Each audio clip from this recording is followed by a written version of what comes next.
아멘. 오늘도 이 축복의 새벽에 선택함을 받은 여러분 모두를 주님의 이름으로 축복하고 또 환영합니다.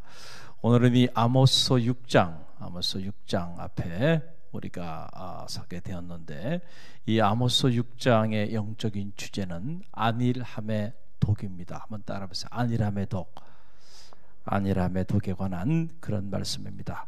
우리의 삶을 무너뜨리는 가장 무서운 독이 있다고 한다면 그것은 바로 안일함입니다. 안일함. 지금 북왕국 이스라엘이 임박한 하나님의 심판 아래에 놓여 있음에도 불구하고 그 북왕국 이스라엘의 지도자들은 참으로 안일함에 빠져 있었다라고 하는 사실이죠. 그들의 삶의 자리가 지금 무너지기 일보 직전에 있음에도 불구하고 이스라엘의 지도자들은 그러한 상황을 인식하지 못하고 그들이 참으로 안타까울 지경까지 내려가는 이런 영적인 안일함, 또 삶의 안일함에 깊이 흠뻑 빠져 있었다라고 하는 거예요. 오늘 이 아모스 6장에 보게 되면 그들이 그런 상황에 놓여 있음에도 불구하고 여전히 교만했다. 시온에서 그들이 교만한 마음을 가지고 있었고, 사마리아 산에서는 스스로 마음이 든든하다.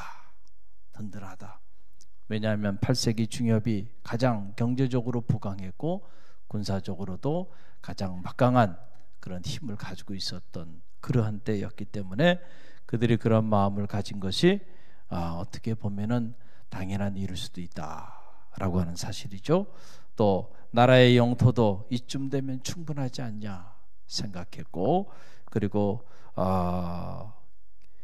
경제적으로나 군사적으로 그들이 남부러울 곳이 없었기 때문에 든든하다고 생각을 한 거예요. 그래서 흉한 날은 우리로부터 멀리 떨어져 있다, 이렇게 생각들을 하게 되었고, 그래서 오늘 성경에 보게 되니까 그들이 상하상에 누우며 침상에서 기지개를 펴고 어린 양과 송아지를 잡아 취하고 자기를 위하여 비파로 노래하고 자기를 위하여 악기를 만들고 그리고 대접으로 포도주를 마시며 기름으로 몸에 바르며 아무런 근심 없이 그렇게 살아가고 있었다라고 하는 사실이죠. 여러분, 그 결과 하나님의 심판의 메시지가 그들에게 여지없이 임하게 된 거예요. 그래서 7절의 말씀이 그 결론에 해당하는 말씀입니다. Let's look at verse 7 함께 읽습니다. 그러므로 그들이 이제는 사로잡히는 자 중에 앞서 사로잡히리니 기지개 켜는 자의 떠드는 소리가 그치리라. 아멘. 가장 어리석은 것이 뭐냐면은 자기의 상황을 정확히 판단하지 못하고 있는, 자기의 지금 삶의 상태를 정확히 이해하지 못하고 있는, 인지하지 못하고 있는 사람이 가장 어리석은 사람이에요. 그래서 이 롤로메이라고 하는 실존주의 분석 철학자는 말하기를 비극의식의 상실이라는 용어로 현대인의 불행을 진단했어요. 비극의식의 상실. 이게 무슨 얘기냐? 쉽게 설명을 드리면 이런 거죠. 사람이 이제 암에 걸려가지고 암세포가 자기 온몸에 퍼져서 이제 살 날이 얼마 되지 않았는데 그러한 자기의 삶의 상태를 전혀 모르고 있는 거. 자, 이게 비극의식의 상실이다.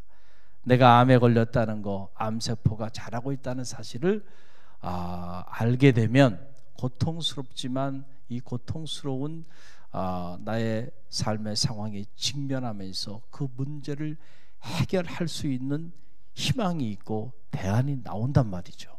그런데 온몸에 암세포가 퍼져서 이제는 얼마 있지 않으면 곧 죽게 생긴 상황인데도 불구하고 10년, 20년, 30년 이후에 자기 인생의 계획을 세우고 앉아 있다는 거죠.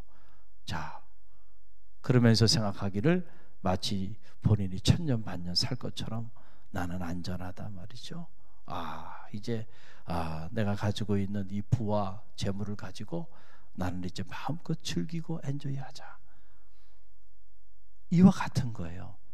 그래서 예수님께서 어리석은 부자에 대한 비유의 말씀을 주셨잖아요. 자, 이렇게 농사를 져서 풍년이 들어서 곡식이 차고 넘쳐요. 그래서 창고를 넓힙니다. 그리고 그 곡식들을 다 집어넣고 생각하는 거예요. 야, 이제 됐다 말이야. 나는 인생 성공했다. 이제 앞으로 내 인생은 먹고 즐기고 엔조이 할 것만 남았다 말이죠. 그렇게 생각을 한 거예요. 그때 하나님의 음성이 들려옵니다. 이 어리석은 놈아, 이 어리석은 놈아, 오늘 밤 내가 내 생명을 도로 찾으리니 이 모든 것이 네 것이 되겠냐. 너뿐만 아니고 너희 자녀들뿐만 아니고 너와 속해 있는 모든 친족들을 내가 오늘 그 생명을 다 찾아버릴 거야. 어떤 사람은 생각해 이 비유를 통해서 그 사람만 내려가면 남은 재산은 자식들이 가지면 되지 않아요. 이렇게 생각을 해요. 참 그럴 때는 머리가 잘 돌아가요. 해석은 또 그렇게 또 해석을 해.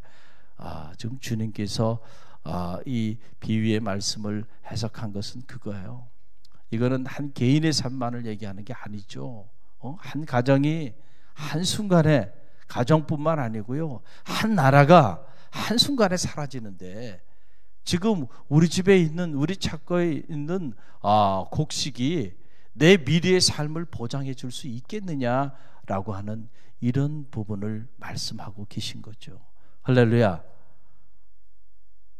자, 인생이라는 게 요한해요. 요한하다 보니까 요한한 인생이 한치 앞을 내다보지 못합니다. 그리고 우리의 생명이 덧없음을 알지 못해요. 망각의 존재예요. 착각의 존재예요. 그래서 어떻게 보면 가장 지혜로운 것이 인간인 것 같지만 또 가장 어리석은 것이 또한 인간이기도 합니다. 자, 오늘 이 비유의 말씀과 마찬가지로 북왕국 이스라엘이 그랬어요. 하나님의 축복 속에 그들이 경제적인 축복을 받고 또 군사적으로도 나라가 든든히 세워지기 시작하니까 이만하면 됐다 생각한 거야. 그리고 그들이 상하상에 누우며 기지개를 펴고 늦게까지 잠자리에서 잠을 청하고, 그리고 어린 양과 소를 잡아서 마음껏 먹고 즐기고, 그리고 자기 자신을 위해서 비파와 수금을 켜고 악기를 만들고, 그리고 요셉의 환난을 때를 다 잊어버리고 그저 아무런 근심 없이 그냥 그대로 살아가게 되었다라고 하는 사실이죠. 이게 행복한 삶이 아니라니까요. 이게 비극적인 삶이라는 거예요.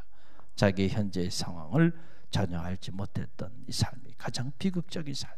자, 그런 상황에서도 여전히 안일하게 자리하고 있는 그 이스라엘의 지도자들을 향해서 오늘 주신 말씀이, 이제는 그들이 다 사로잡히는 중에 앞서 사로잡히고 기지개 펴는 자의 떠드는 소리가 사라지게 될 것이다 라고 하는 그런 예언의 메시지입니다.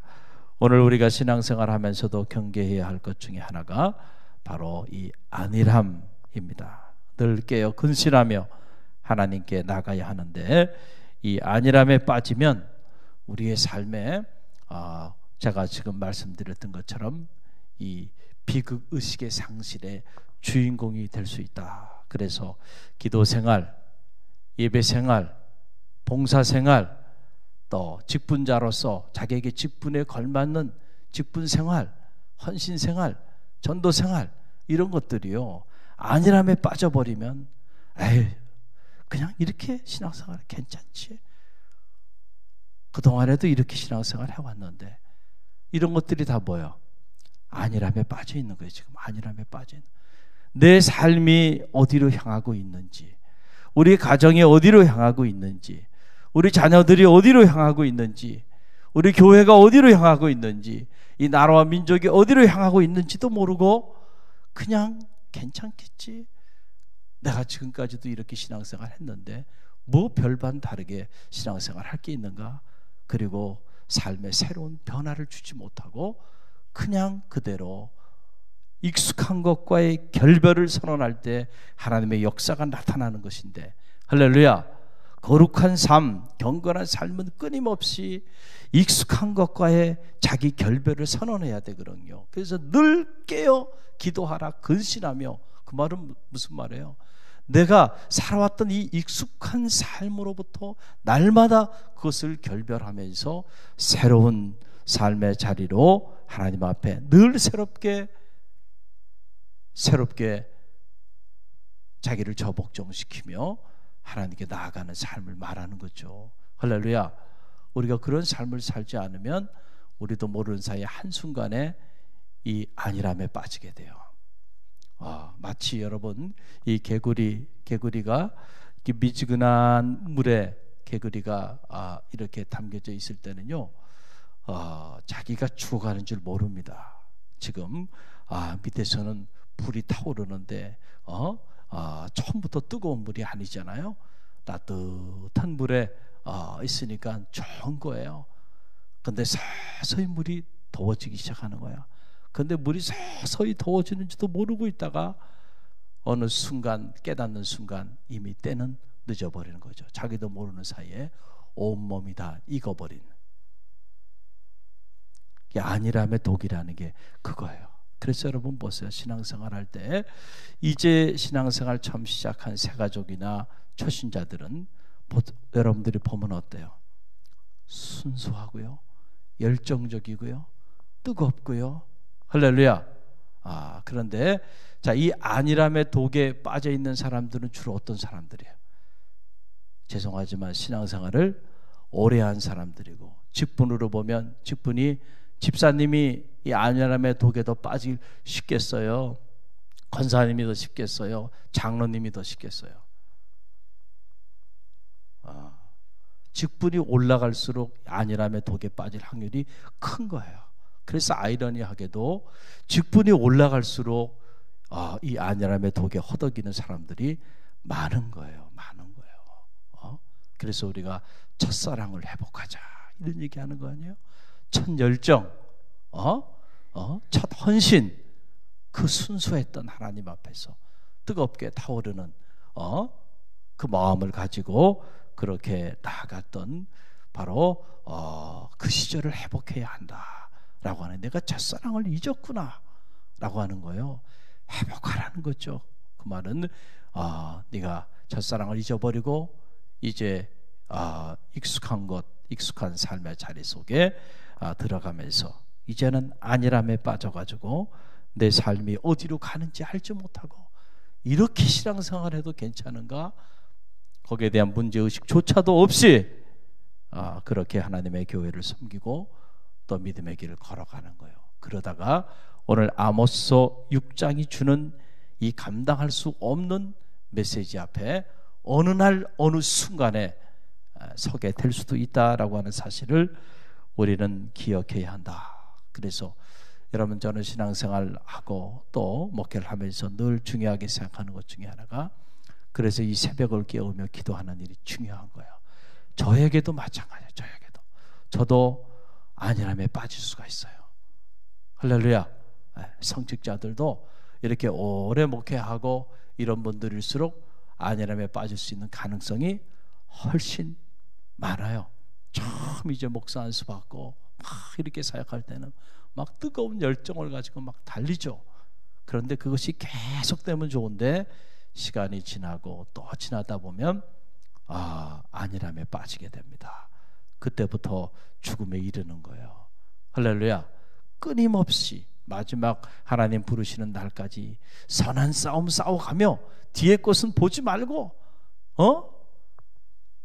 앞에 푯대를 향해서 끊임없이 성화되어 끊임없이 새롭게 달려가고 또 달려가야 되죠. 그러기 위해서는 새벽마다 자기를 복종시키면서 하나님 앞에 말씀과 기도 앞에 서는 이 영적인 운동이 절실히 필요한 거예요. 이런 운동을 하지 않으면, 이런 영적인 생활을 하지 않으면 성직자로 부름받은 목회자들도 다 이 안일함의 독에 빠져버릴 수 있고요.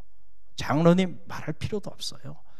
권사님, 우리 온 성도들도 마찬가지라는 거예요. 이 안일함의 독에 빠지게 된다. 그래서 여러분들이 새벽을 깨우는 일이 소중한 거예요. 안일함에 빠져 있는 사람이 어떻게 새벽을 깨울 수 있나요? 불가능한 일이죠. 오늘도 하나님만을 의지하며 하나님께 살 길을 찾기 위하여 몸부림치는 사람들만이 새벽을 깨울 수 있는 거예요. 할렐루야. 그렇기 때문에 이 새벽이 참 귀한 거예요. 하루의 첫 시간을 내가 하나님과 함께 시작하겠다라고 하는 몸부림 아닙니까? 할렐루야. 이런 몸부림이 우리로 하여금 안일함의 독으로부터 우리를 벗어나게 해주는 약이 된다라고 하는 사실이에요. 오늘도 여러분 얼마나 피곤해요. 이 이른 새벽에 이렇게 나와서 말씀 묵상하고 기도하는 일이 결코 쉬운 일이 아니지만 여러분들이 여러분의 가정을 지키기 위하여 또 하나님이 허락해 주신 하나님의 교회를 지키기 위하여 그리고 이 나라와 민족을 지키기 위해서 새벽을 깨우며 기도의 자리에 나왔습니다. 소중합니다. 하나님께서 여러분의 기도를 귀하게 여기실 줄로 믿습니다. 할렐루야. 여러분들을 통해서 여러분의 자녀들의 삶이 또 여러분의 가정이 또 우리 교회가 또 이 나라와 민족이 아무리 어렵고 힘든 일이 있다 할지라도 하나님이 지켜주시고 하나님이 함께 해주시면 능치 못함이 없는 것이죠. 할렐루야. 오늘도 여러분 이 믿음 흔들리지 마시고 이 믿음 붙잡고 또 주신 말씀 붙잡고 어떤 경우에도 내가 안일함에 빠지지 않게 해달라고 여러분들이 기도하며 나가시기를 바랍니다.